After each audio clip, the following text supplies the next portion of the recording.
This episode is brought to you by Shutterstock. With over 20 million high-quality stock photos, illustrations, vectors, and video clips, Shutterstock is the place to be if you're in the creative industry. For 25% off your new account, head on over to Shutterstock.com and use the offer code GameBreaker9. GameBreaker TV.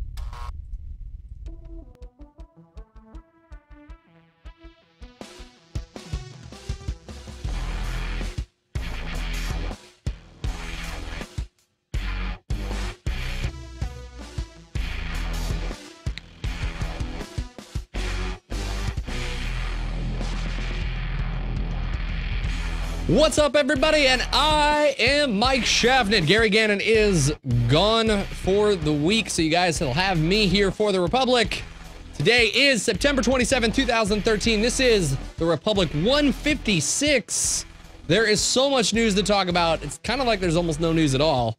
But there are some new items in the Cartel market, as well as a few tidbits of information coming in 2.4. So all that and more, but first, you guys know him. You guys love him.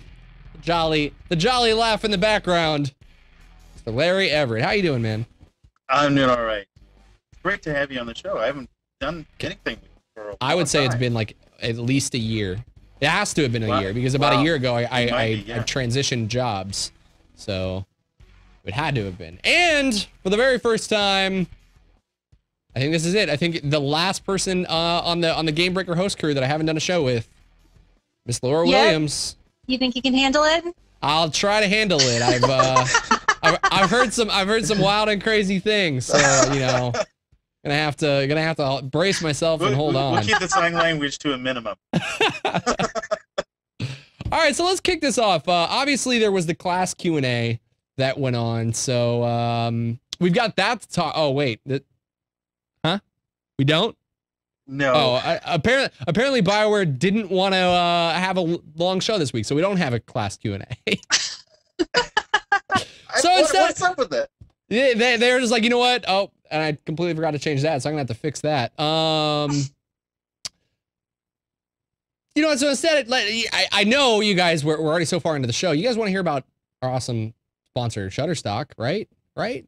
No, I'm kidding. I'll hold off a little bit on good jumping right to a commercial. So let's take a look at some of these items. There's some new items that hit the Cartel market yesterday.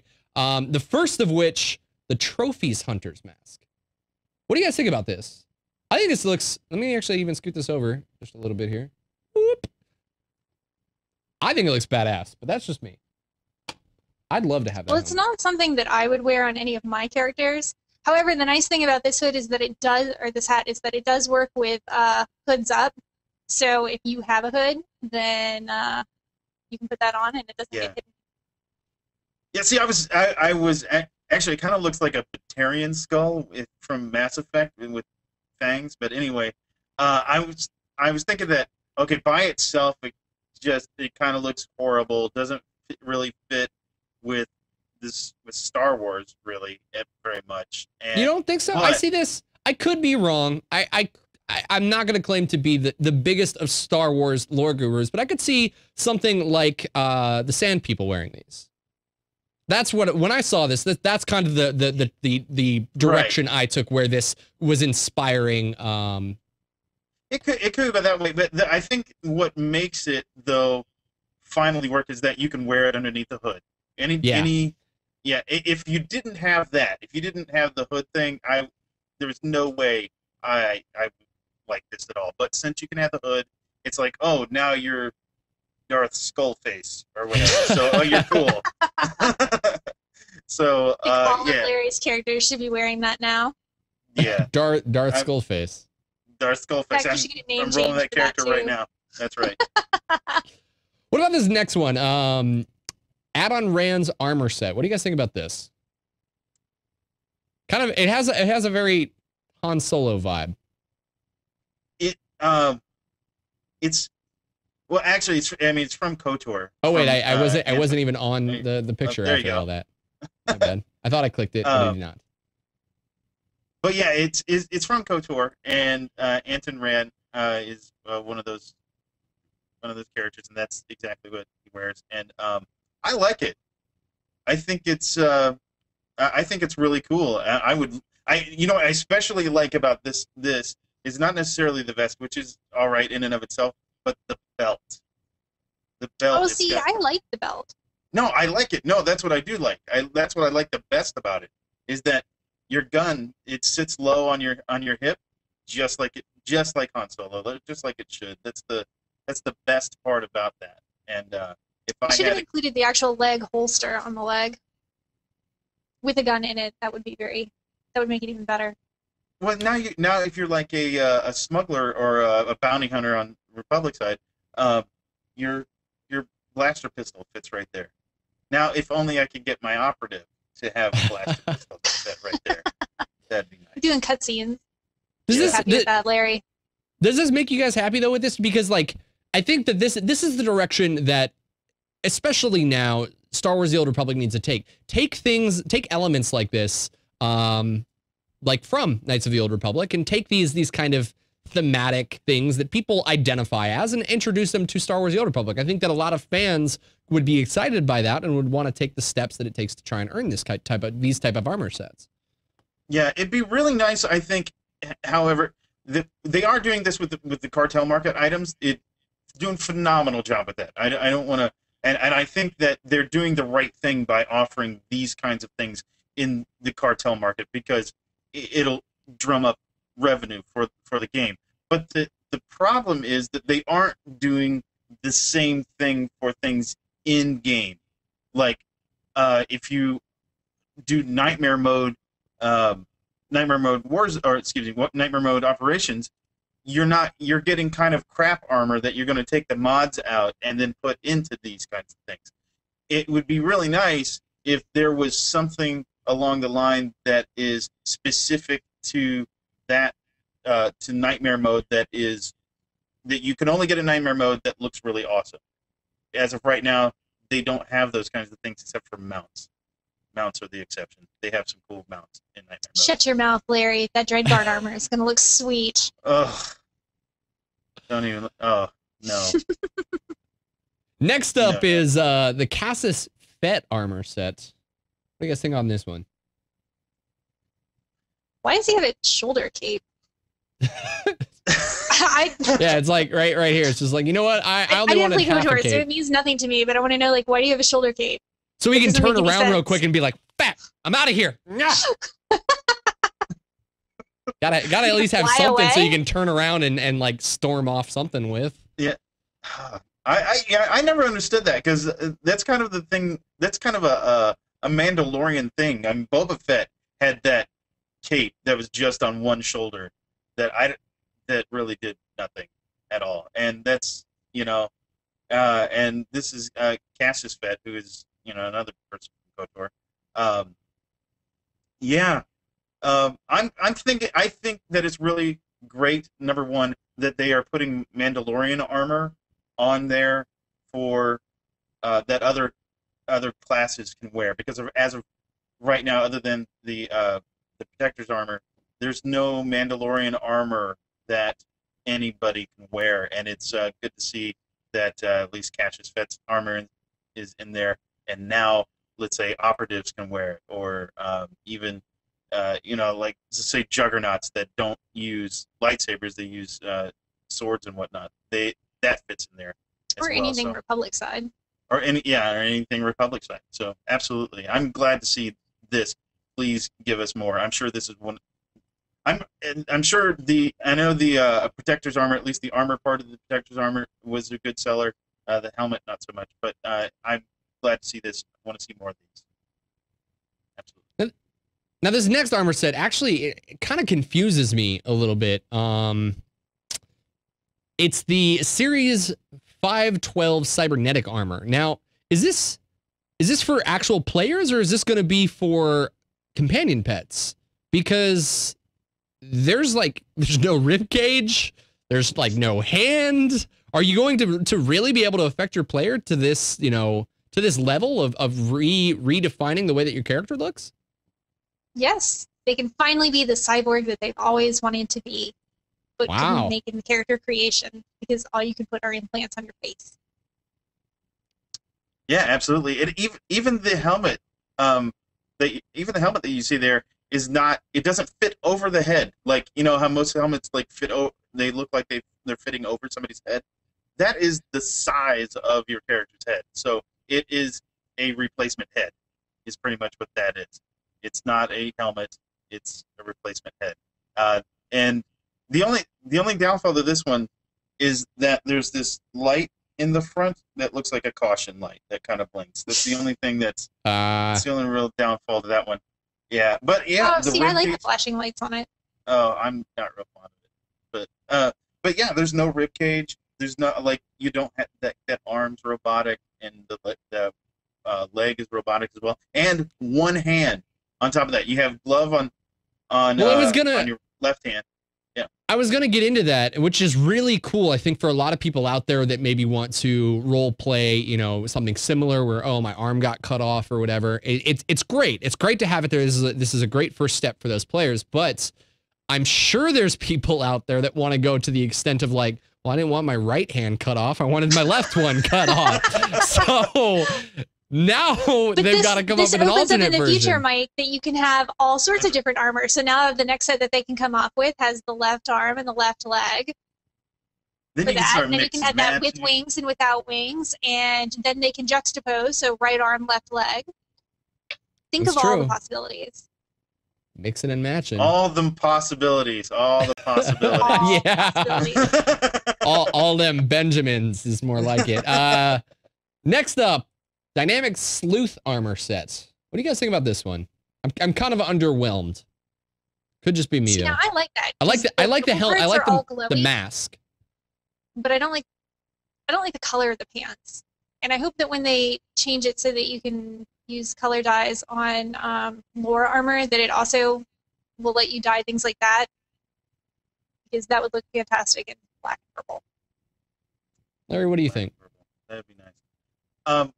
I am glad to see that they're experimenting with those little flashy things and putting them on, which is what those all the purple that you see on there, that all flashes. And I'm glad to see they're experimenting with it. But yeah, I'm not a real big fan of this one either. The boots are cool, but that's about it. Really, I'm not. This one is kind of a reskin of something that already exists for the operative. Yeah, but it's like level 18 or something, like operative gear. It's not. I mean, it's not bad, but it's not some of the best armor that they have. Next up, I want to get my cat whistle ready, but I can't do it. I can't do it on command. Vintage Brawler armor set. Now, I think it's kind of funny. Real quick, I think it's funny before you guys give me your comments. Okay, I get it. I get, the style that they're going for. But really what makes no sense to me is this wonderfully, perfectly skin-shaded butt cape. Like, I got a better picture over here. Like, it's I said clearly, the same thing. I was like, why does it have a butt cape? Like, why? They literally just wanted to make the butt skin toned, and they're like, you know what we're gonna do? Butt cape. But it's square. It looks like a flap of cloth. I don't understand. No, it doesn't even look like a flap of cloth. It looks like a flap of skin. And what is it attached to? Gross. It's totally gross. In fact, now, I'm not even gonna lie. I thought it was just like, wait, this is an unfinished picture. They just forgot to texture the ass. That's literally what I thought. You know what? It might be because I on Test Center now I have a Pureblood Sith, and I also have a Chiss that is that I had on Test Center, and it turns blue. It or red, depending on the skin tone. That actually is skin tone. That's not. It's at least that's the way it was on Test Center. Maybe they'll change it before it goes live.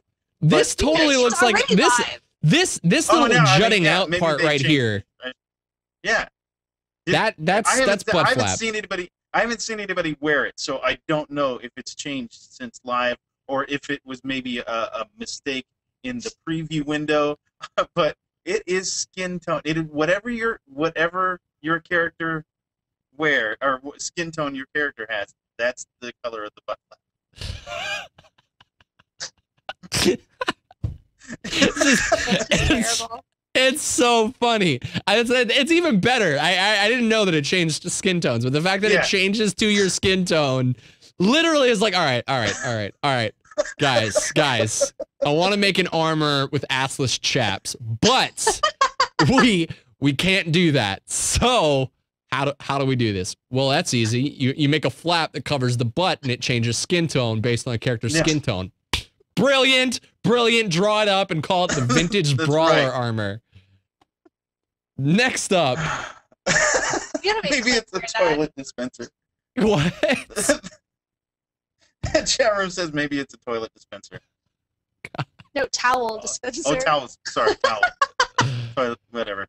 All right. Elegant dress. This one's I think this will go great with any male characters out there, I think. Oh yeah, it's pretty. Really elegant. You got a coat hanger for a hat. It's got yellow on it, Mike. You could wear it. I could. I'll be wearing this next time around. Just that little. It's just a little fringe of yellow, though.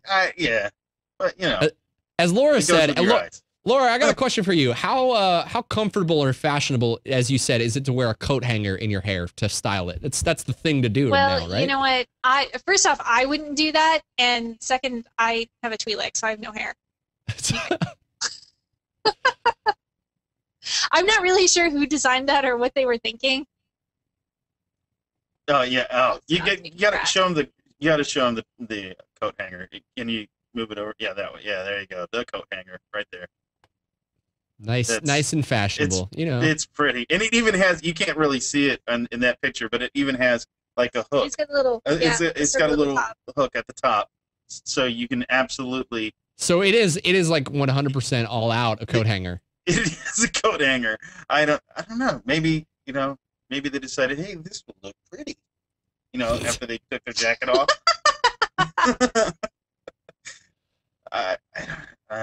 That is the funniest. That's not the first thing that has had the coat hanger headdress, by the way. But it's still hilarious that they continue to put it in, even though people consistently make fun of that. I couldn't even give one away when I got it in the last pack that I bought that had them. What was it? The Regal Handmaiden, something like that. Yeah. Yeah, I couldn't even give that shit away. Yeah, you can't even vendor it or anything anymore, or can you vendor it? No, you can't vendor it at all. Yeah, I didn't think so. Destroy it. It's horrible. It's so horrible. Oh, they're saying but the dress is scandal. But it's in the. Never mind. You can. Yeah, the rest of the dress though is pretty cool. They do currently have a dress out that is like a white version of that dress, and now this is the black version of that dress. So that's. All right, let's move on and keep looking at some of these awesome. So we'll keep going through these cartel items. But first, I want to tell you guys about a sponsor that we have right here on Game Breaker. We talk about them a lot, Shutterstock, and we use them a lot, more importantly. It's a great asset to have if you work in the creative field. They've got over 20 million stock photos, illustrations, video clips, animations, stuff that is just so key to use if you are, if you're doing something. So get this, I was watching the series finale of Dexter just last week. I think it ended up. And I was watching the show, and not even gonna lie, there was a hurricane that was about to happen in Florida, and they had a news broadcast. And on the TV, real quick, I'm gonna go to Shutterstock here real quick. I type in vortex. On the TV, no lie, they use this animation.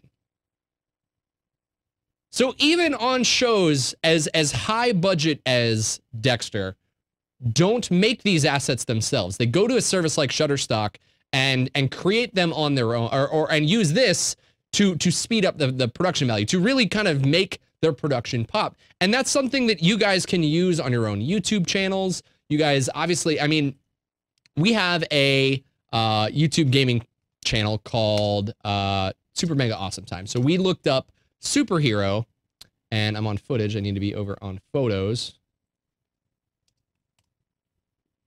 Not login member. Superhero. And there were just a whole bunch of options for us to choose from here of kind of graphics that we wanted to use for our YouTube channel. So it's really a good way to find vectors and different things that you're looking for. I've used Shutterstock many times when I've been working on some feature films looking for graphics. So honestly, if you guys are at all trying to make videos, really help take your projects to the next level by using Shutterstock. If you guys head over and are about to check out, don't check out before entering Gamebreaker 9. If you use Gamebreaker 9, you'll get 25% off of your account purchase. So head over and do so today. All right, let's go ahead and get back into these cartel items. Next up is the grassland. I have no idea how to say this. I've tried many times. Varactyl. Varactyl. What do you guys think? This is Larry's favorite mount in the game. No. It even tops his love for tauntauns.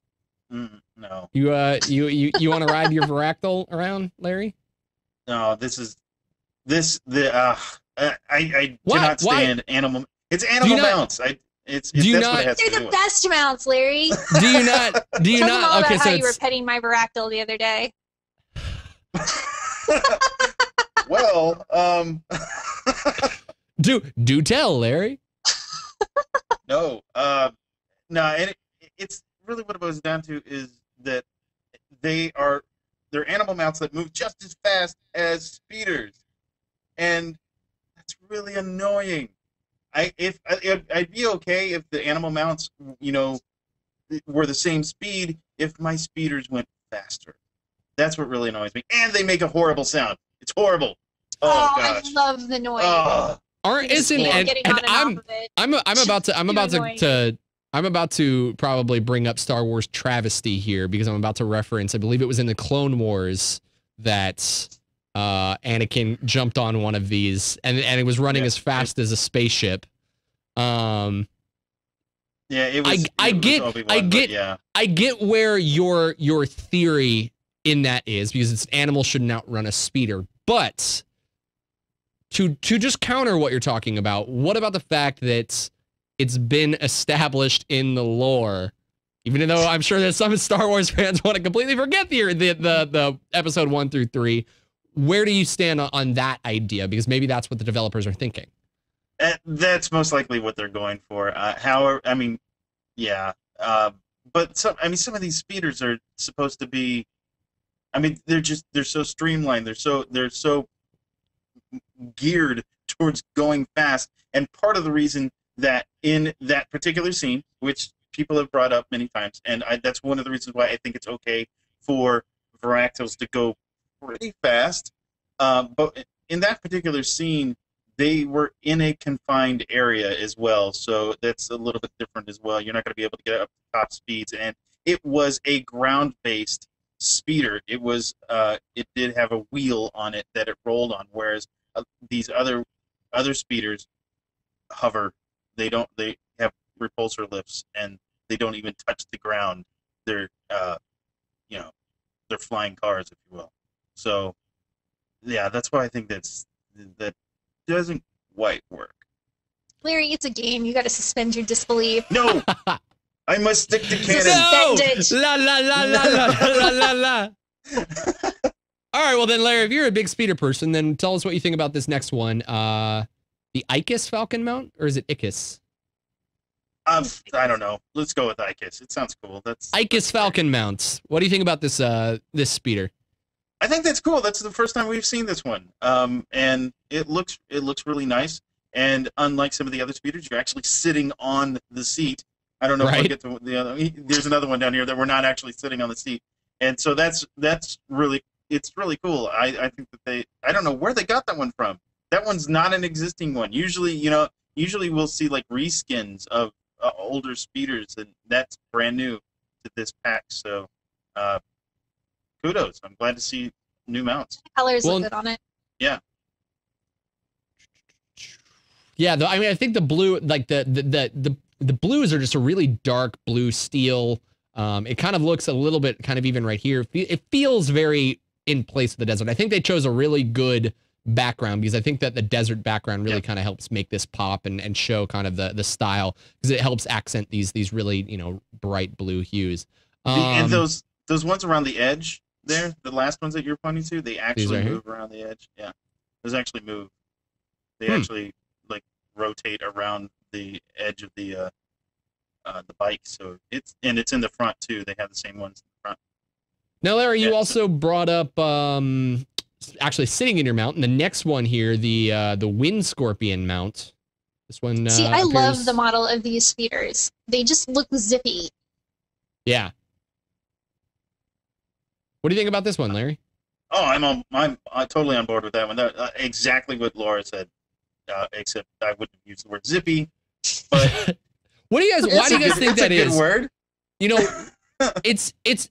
I remember when I first got my speeder, and I felt very underwhelmed. Not only by the way that it looked, but by the way that it felt, flying or zipping around with them. Is it just the fine, like these just aesthetically look like they have just a higher level of detail between, you know, having like the wings and even like the underside in here. It looks like this is actually like these look like they're jutting out, and maybe they don't actually do it, but just the way that it looks so much more, you know, like you got these big thrusters in the back, and it just feels like, you know, like we said, Laura, it looks like you can actually fly around on these things, and you would actually be speeding around on these, whereas the original ones, back when I was, you know, heavily playing the game, it didn't feel as good when you got your speeder. Well, it feels like it has some bulk, but at the same time, it feels like it's going to move fast. So if you're trying to maneuver around things and you need a smaller mount, especially if you're skipping trash and jumping over things, this is a good mount for it, but it still gives you enough bulk to feel like it's a large speeder, if that makes any sense.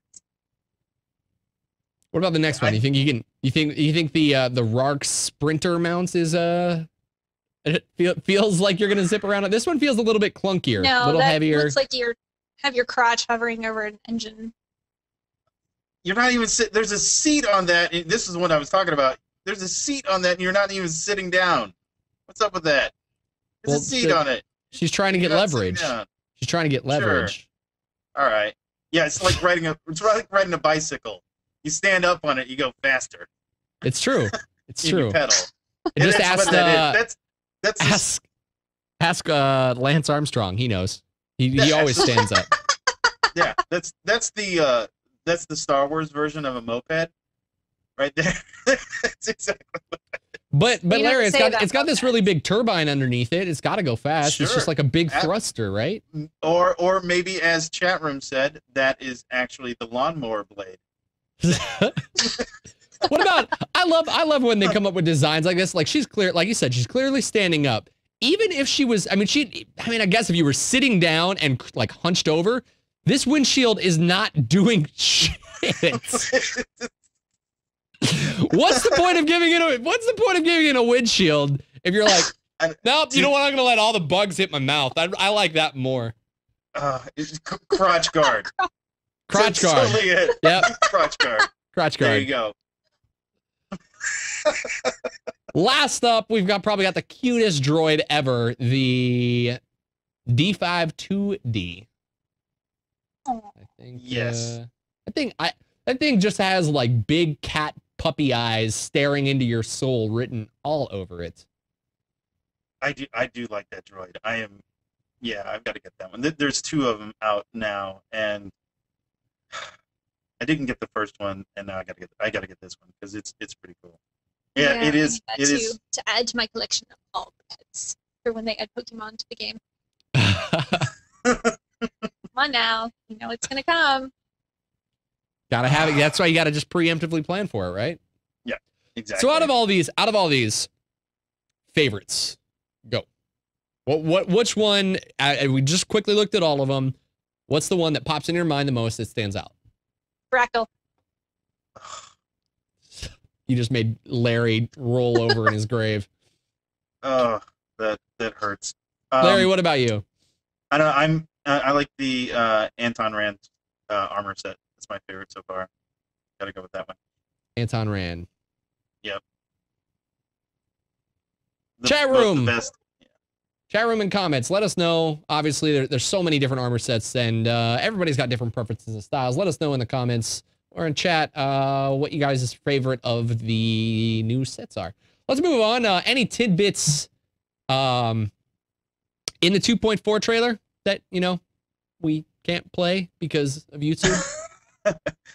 They really didn't say anything new in that trailer that really hasn't been discussed on different websites. Actually, even their own website for that matter, because they did that whole developer blog on the Dreadguard, and they've also done some live streams on the war zones as well, the arena war zones as well. So there wasn't really anything new to talk about there. However, I mean, we haven't talked a whole lot about Oricon in general here, but Oricon is a great. I think it's a pretty great dailies area, and on top of that, the two new operations just look phenomenal. Oh, I'm very excited for the new operations, and actually the new area as well. It's like Hulu meets Star Wars. Yeah. What? Now I've only seen one boss as of right now in the operation. Were you able to catch the other bosses and whatnot, Laura? Because I've only seen one. What is it? The Rancor, that cyborg Rancor is one of them. One of the Dreadguard is Dr. Octopus. She's got all kinds of tentacle things coming up off of her back.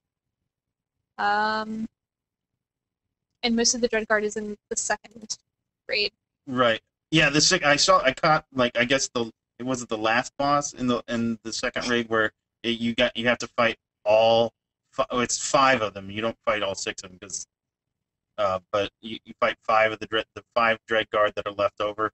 And what I was mostly interested in is what are the mechanics of the tentacle one? It's the Dreadmaster has 4 tentacles coming off the back of her, like Dr. Octopus, really tentacle kind of things coming off the back of her. What is the mechanics around that? Did you catch the mechanics? Mm-mm. Oh, dang it! I was so looking forward to. I don't know. Ask Tenebris. He's in the chat. Probably tell us all about it. I was watching him.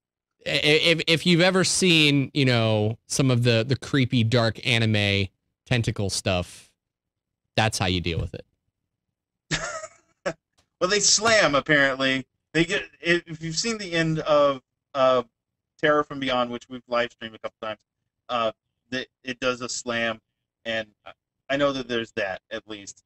But I'm definitely looking into a lot of this stuff this weekend, so we can prepare for it next week for our raid. So I'm really looking forward to all of that, in fact. And but as far as Oricon goes itself, it was a little bit disappointing at first, and I'll tell you why. Because I had to every time you did a mission, you went out, did that mission, and then came back to the quest giver, and then had to do the next mission. You had to cut through the mobs of the last mission that you did just to get to the next mission, and then so on and so forth. So you were going out further each time, but every time you had to come back to the main point just to go back through all of that stuff again. And so that was a little bit disappointing. However, once you've done it once, you can go to a mission terminal, you can get all of them at the same time, and you do them all together. So it's a little bit better. But the story is awesome.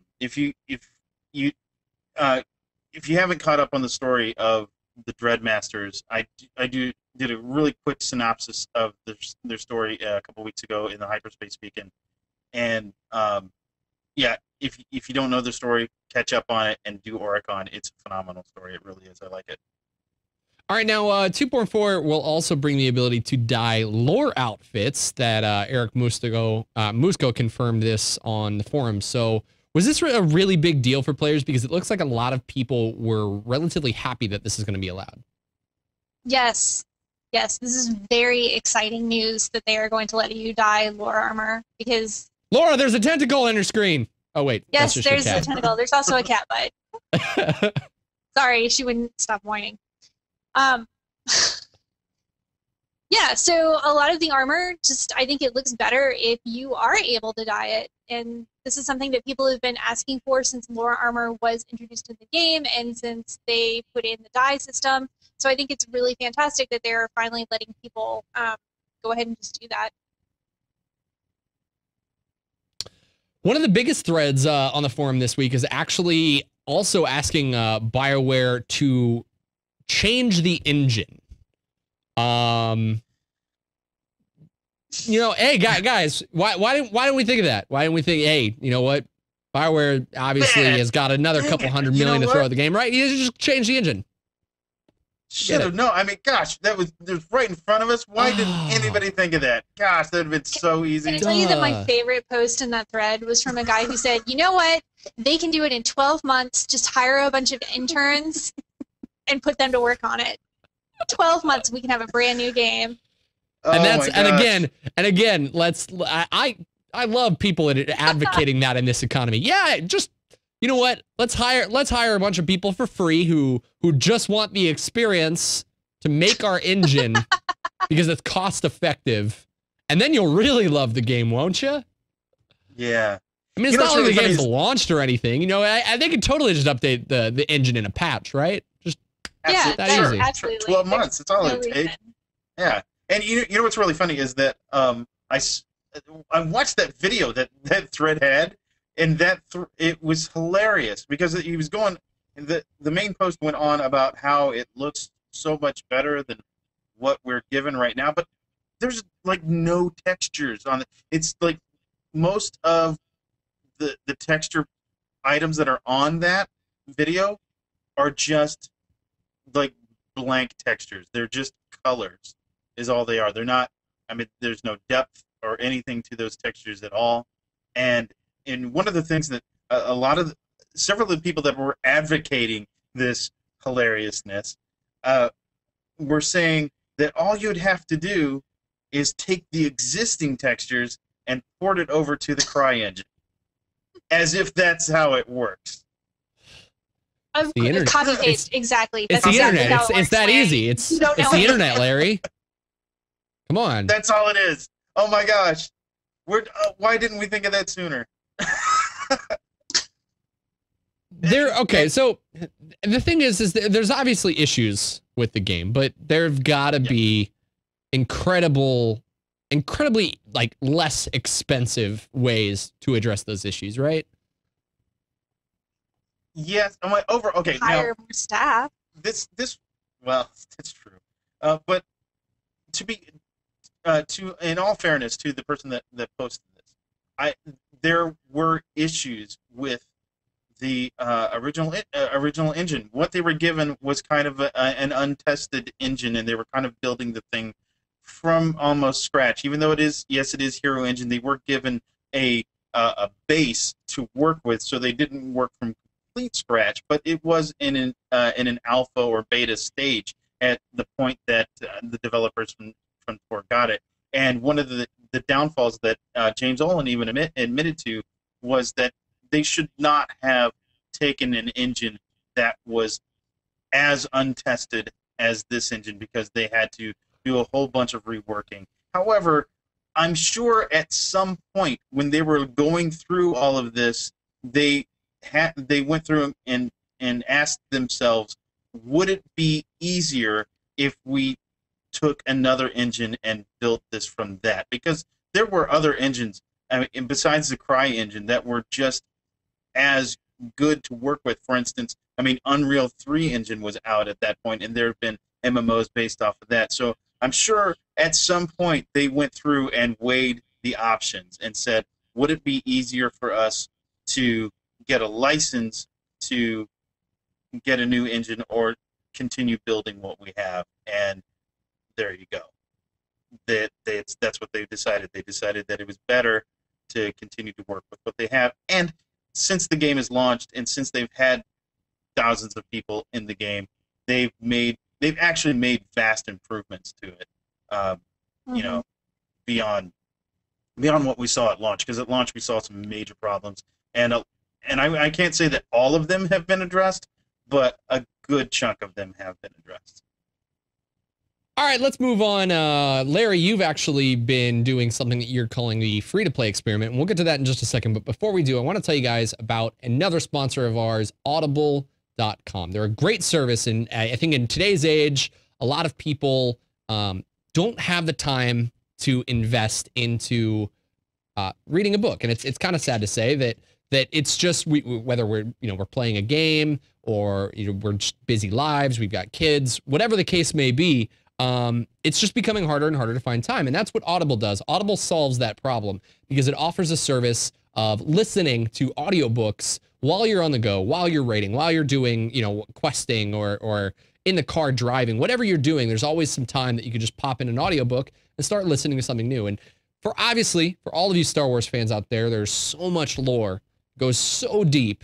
And there's so much to explore on Audible that's related to Star Wars. It has hundreds. I don't want to say it has hundreds, but it does have just more than enough time. 14 hours, 13 hours, 9 hours, hundreds of hours at least of Star Wars fiction that you can go and enjoy by heading over to audible.com.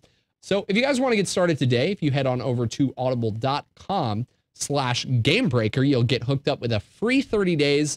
But on top of that, you'll get a free audiobook. So if there's anything you see in this awesome list of Star Wars books, you can get started right now. So head on over, audible.com/gamebreaker.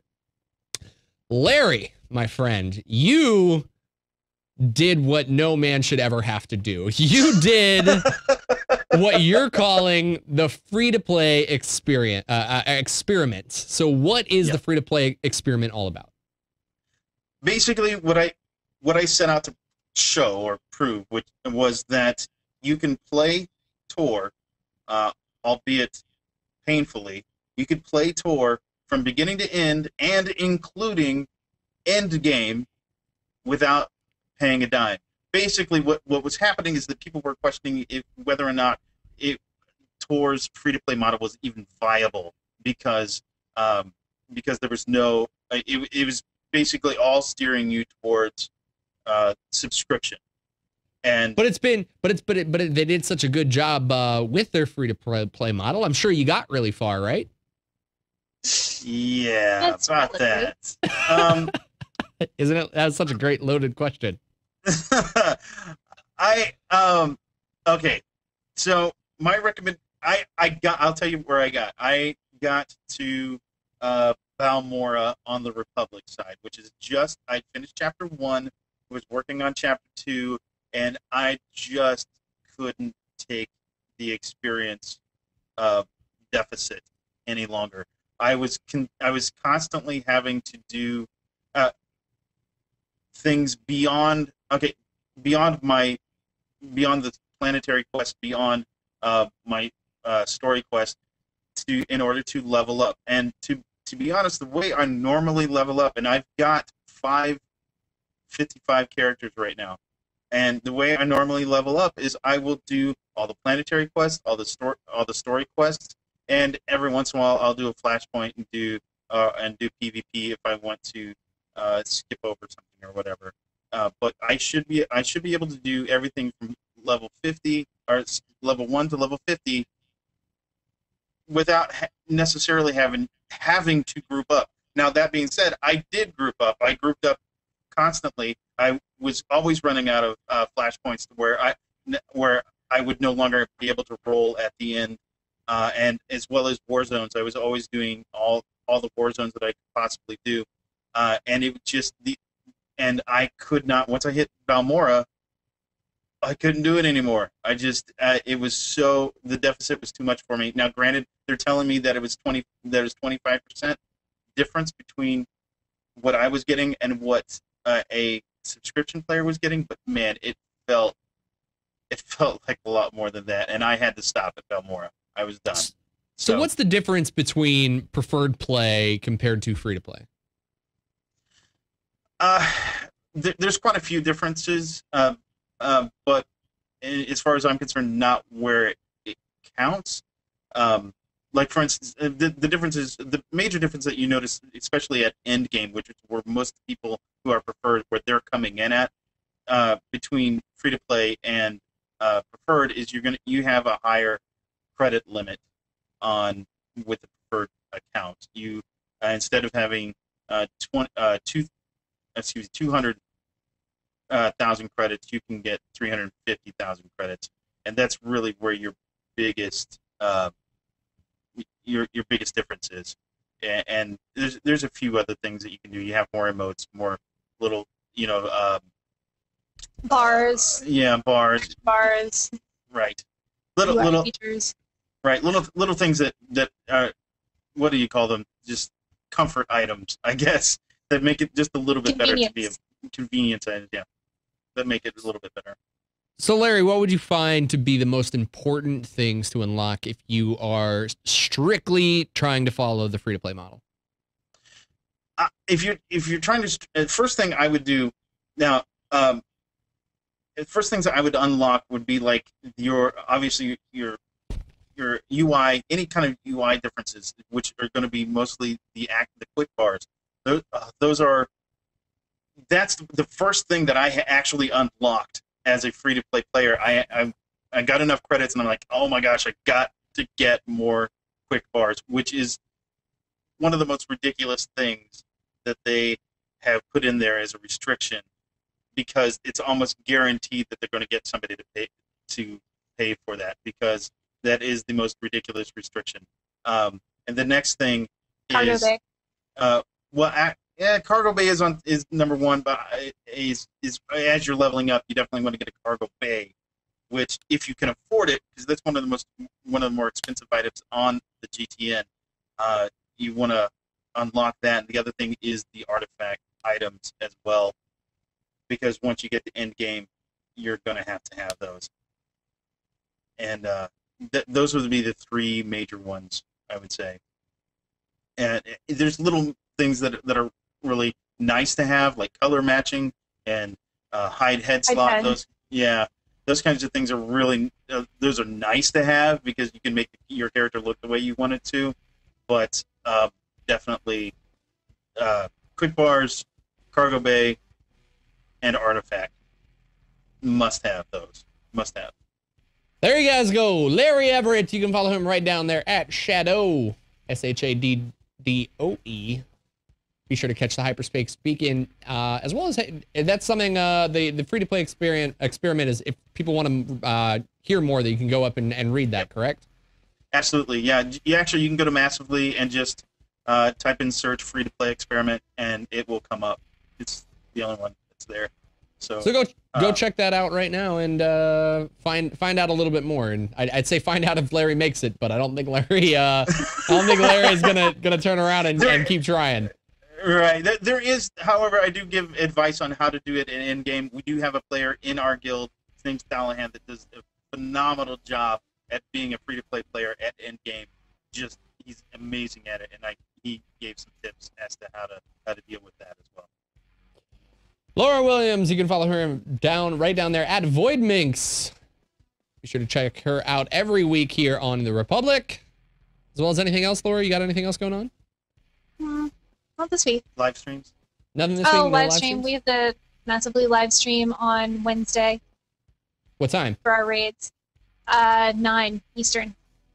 You can watch all of our shenanigans. We're going to be doing new raids. Twitch/Massively? Massively TV. Yes. Massively TV. Be sure to go check that out, guys. You guys can follow me right down at Mike Shaftnet. I don't have a lower third made for myself, but you guys can follow me at Mike Shaft if you want to follow me. Catch me all over Game Breaker, where we do a lot of MMO coverage right here. So if Star Wars is not your thing, well, I don't know why you watched all the way to the end of the show. But if it is, we got a whole bunch more stuff for you. But if you like all other MMOs, we cover a lot more than just Star Wars. So go check out GameBreaker.tv. Thank you guys so much for watching. Gary Gannon will not be back next week, so I'll see you guys next week. Thanks for watching. Bye. Y'all know why they watch. Support the kitties.